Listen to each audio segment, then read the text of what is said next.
పిఠాపురం రాజకీయాల్లో కీలక పరిణామం చోటు చేసుకుంది. టీడీపీ నియోజకవర్గ ఇన్ఛార్జ్ కు పార్టీ అధిష్టానం షాక్ ఇచ్చింది. టీడీపీ ఇన్ఛార్జిగా ఉన్న వర్మను అధిష్టానం తప్పించింది. పిఠాపురం నియోజకవర్గంలో పార్టీ వ్యవహారాల కోసం ప్రత్యేక కమిటీని ఏర్పాటు చేయనుంది. వీలైనంత త్వరగా కమిటీ ఏర్పాటు చేసేందుకు టీడీపీ కసరత్తు చేస్తోంది.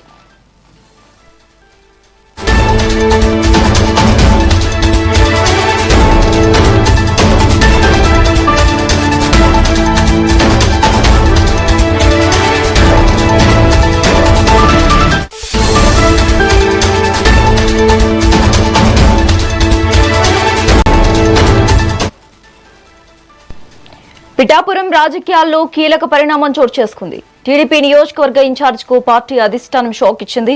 టీడీపీ ఇన్ఛార్జిగా ఉన్న వర్మను అధిష్టానం తప్పించింది. పిఠాపురం నియోజకవర్గంలో పార్టీ వ్యవహారాల కోసం ప్రత్యేక కమిటీని ఏర్పాటు చేయనుంది. వీలైనంత త్వరగా కమిటీ ఏర్పాటు చేసేందుకు టీడీపీ కసరత్తు చేస్తోంది. ఇక ఇదే అంశానికి సంబంధించి మరింత సమాచారం మా ప్రతినిధి ఉదయ్ ఫోన్ ద్వారా అందిస్తారు. Uday, good afternoon Sasirekha. పవన్ కళ్యాణ్ పిఠాపురం నుంచి పోటీ చేస్తారని తెలియగానే పిఠాపురం నియోజకవర్గంలో ఒక ఆనందోత్సవాలు అయితే అప్పట్లోనే వెల్లువెత్తాయి. ఈ నేపథ్యంలో ఆ పిఠాపురం టీడీపీ టికెట్ ఆశించిన వర్మ అయితే తీవ్ర అసహనానికి ఆగ్రహానికి గురయ్యి, అలాగే ముఖ్యమంత్రి చంద్రబాబు అలాగే నారా లోకేష్ ఫోటోలను ఫ్లెక్సీలను తగలబెట్టిన సంగతి అయితే అందరికీ తెలిసిందే. ఈ నేపథ్యంలో పవన్ కళ్యాణ్ అత్యధిక మెజార్టీతో పిఠాపురం నుంచి ఎమ్మెల్యేగా గెలుపొందిన తర్వాత పిఠాపురం అభివృద్ధికి అయితే పునాదులు వేశారు. పిఠాపురం దాదాపుగా ఈ 2 సంవత్సరాల కాలంలో 600 కోట్ల అభివృద్ధి పనులు అయితే పిఠాపురంలో జరిగాయి.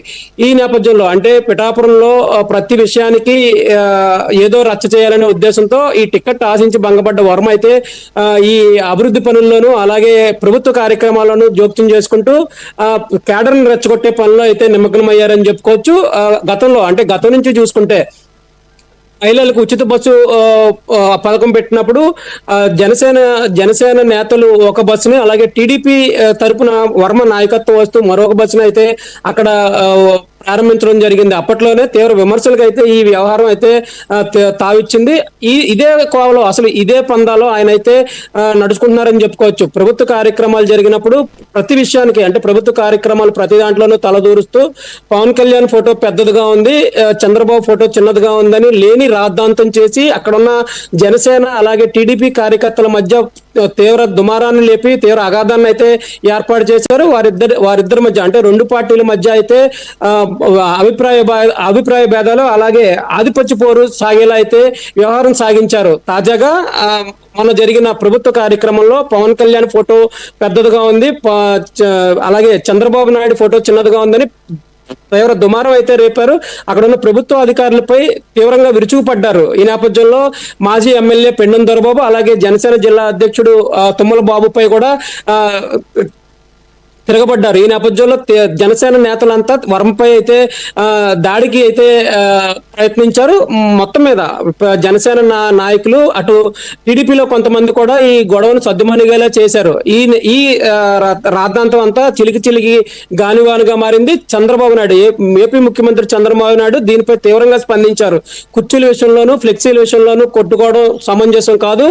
ఎవరెవరు నాయకులు ఎవరెవరిని కలుస్తున్నారో అర్ధరాత్రి రాజకీయాలు ఏం జరుగుతున్నాయో తనకు తెలుసు. ఇలా జరిగితే కనుక తీవ్ర మూల్యం చెల్లించుకోవాల్సిన పరిస్థితి తప్పదని కూడా ఆయన ఆగ్రహం వ్యక్తం చేయడం జరిగింది. రాష్ట్ర అధ్యక్షుడు రాష్ట్ర టీడీపీ అధ్యక్షుడు కూడా ఈ వ్యవహారాన్ని దీనిపై విచారణ జరిపి తనకు నివేదిక ఇవ్వాలని కూడా ఆయన ఆదేశించడం జరిగింది. ఈ నేపథ్యంలో ఈ రోజు అయితే తాజాగా వర్మకు ఒక గట్టి ఎదురు దెబ్బ తగిలిందని చెప్పుకోవచ్చు. జిల్లాలో ఆయన ఇప్పటికే రాష్ట్ర ఉపాధ్యక్షుడు టీడీపీ రాష్ట్ర ఉపాధ్యక్షుడిగా కూడా ఎన్నిక చేశారు. ఈ నేపథ్యంలో జిల్లా ఇన్ఛార్జిగా టీడీపీ ఇన్ఛార్జిగా వర్మను తొలగిస్తూ అయితే ఉత్తర్వులు వెలువడ్డాయి. వర్మకి ఇది పెద్ద షాక్ అనే చెప్పుకోవచ్చు. అంటే వర్మ తన రాజకీయ ఎత్తుగడలు తను వేసుకుంటున్నారని చెప్పుకోవచ్చు. వర్మ దీనిపై ఎలా స్పందిస్తారు, ఇప్పుడు టీడీపీ మొత్తం కేడర్ ఎలా స్పందిస్తుంది అనేది కూడా వేచి చూడాలి. మళ్ళీ చంద్రబాబు నాయుడు లోకేష్ ఫోటోలను మళ్ళీ దగ్ధం చేస్తారా, లేకపోతే అధిష్టానం నిర్ణయానికి కట్టుబడి ఉంటారా అనేది వేచి చూడాలి. మొత్తం మీద చూసుకున్నట్లయితే ఈ తీవ్ర రాద్ధాంతం అంటే ఇది టీడీపీ కూటమి ప్రభుత్వంలో మొత్తం 3 పార్టీలు కలిసిమెలిసి అభివృద్ధి కార్యక్రమాల్లో పాలు పంచుకుంటూ పిఠాపురం అభివృద్ధికి అయితే పునాదులు వేయాలని అటు చంద్రబాబు గాని ఇటు పవన్ కళ్యాణ్ గాని కేడర్ కి అయితే దిశానిర్దేశం చేశారు. పవన్ కళ్యాణ్ అయితే ఎట్టి పరిస్థితుల్లోనూ కేడర్ హద్దు దాటకూడదు, పరిస్థితులు చేయి దాటకూడదు, మీరు అంతా సమన్వయం పాటించండి, వాళ్ళు ఎవరైనా రెచ్చగొట్టే ప్రయత్నం చేసినా మీరు హద్దులు దాటొద్దు, అలా చేస్తే మీకు తీవ్ర పరిణామాలు తప్పవని గతంలోనే పవన్ కళ్యాణ్ అయితే తన కేడర్ని హెచ్చరించారు. పవన్ కళ్యాణ్ మాటను తూతా చెప్పకుండా అయితే అక్కడ కేడర్ అయితే ఆ పద్ధతిని అనుసరిస్తుందని చెప్పుకోవచ్చు. కానీ టీడీపీ మాత్రం అందుకు భిన్నంగా లేనిపోని రాద్ధాంతాలు చేస్తూ చిన్న చిన్న విషయాలను కూడా భూతద్దంలో చూస్తూ తమ పలుకుబడిని అలాగే తమ ఫేమస్ అయ్యే విధంగా అయితే సోషల్ మీడియాను వాడుకుంటుందని కొంతమంది అయితే విమర్శలు చేస్తున్నారు. ఈ నేపథ్యంలో వర్మ కూడా ఇదే నేపథ్యంలో ఇదే తరహాలో అయితే వెళ్ళడం జరిగింది. దీనికి పర్యవసానంగా ఈ రోజు వర్మకు అయితే గట్టి దెబ్బ తగిలింది. టీడీపీ అధిష్టానం వర్మకైతే గట్టి షాక్ ఇచ్చింది.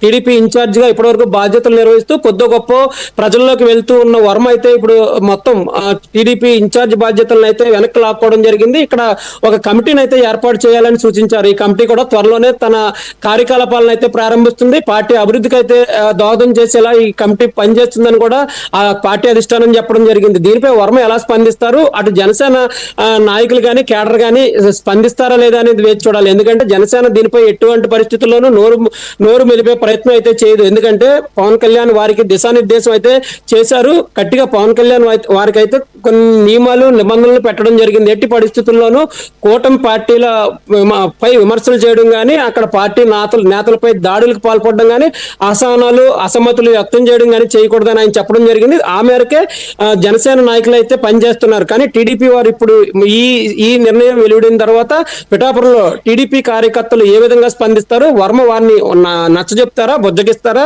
లేకపోతే వారిని రెచ్చగొడతారా? అసలు గతంలో ఎన్నికల సమయంలో పవన్ కళ్యాణ్ పోటీ చేస్తారని అన్న వార్త రాగానే అక్కడ జరిగిన రాద్ధాంతం అందరికీ గుర్తుంది. అది సోషల్ మీడియాలో పూర్తిగా వైరల్ గా మారింది. అక్కడ ఫ్లెక్సీలు అలాగే ఫోటోలు దగ్ధం చేసిన ఇష్యూ అయితే ఇప్పటికీ నడుస్తుంది. ఇదే మళ్ళీ కొనసాగుతుంది. అసలు వర్మ టీడీపీలో ఉంటారా, బయటకు వెళ్ళిపోతారా అనేది కూడా ఒక పెద్ద ప్రశ్నార్థకంగా మారింది. ఈ నేపథ్యంలో ఈ రోజు సాయంత్రం వర్మ తన అనుచరులతో సమావేశమై ఏవి నిర్ణయం తీసుకుంటారు, అసలు టీడీపీ అధిష్టానం చేసిన నిర్ణయానికి కట్టుబడి ఉంటారా, లేకపోతే తిరుగుబాటు జెండా ఎగరవేస్తారా అనేది కూడా వేచి చూడాలి. మొత్తం మీద చూసుకున్నట్లయితే పిఠాపురం వ్యవహారం రాష్ట్ర వ్యాప్తంగా ఈ పిఠాపురం రాజకీయాలు అయితే సంచలనంగా మారుతున్నాయి.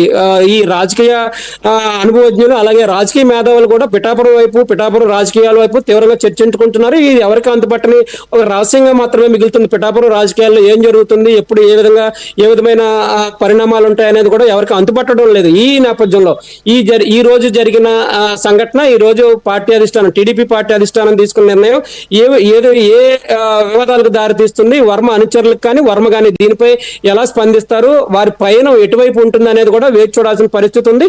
మొత్తం మీద చూసుకున్నట్లయితే ఇది జిల్లా రాజకీయాలను కాదు, మొత్తం రాష్ట్ర రాజకీయాలనే దుమారం రేపుతుంది.